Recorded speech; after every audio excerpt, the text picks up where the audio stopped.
umum, SDM dan umum.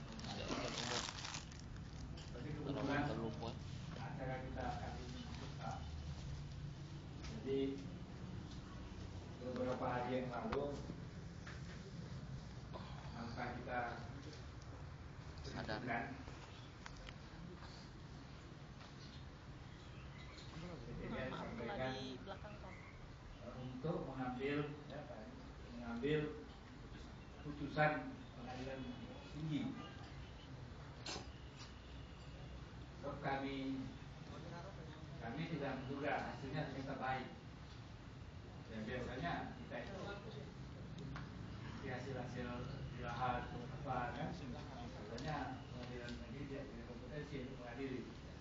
Saya pikir begitu terus, tapi rupanya hasil yang kami terima di luar dugaan kan. Nah itu ini kami perlu sampaikan kepada Bapak, teman-teman apalagi mohon bantuan untuk disampaikan ke masyarakat.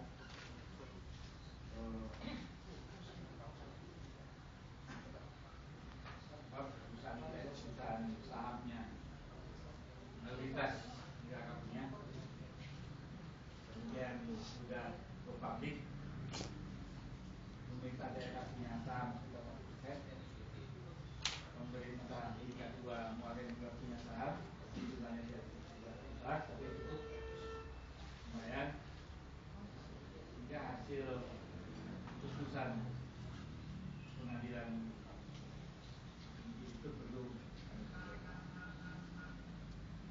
Kemudian sekalian tadi sudah dikenalkan oleh Pak Guntur. Ini Pak Munandar ini sebenarnya manajer hukum aplikasi perusahaan. Beliau bosnya Pak Rizak sebagai hukum. Kemudian ada Pak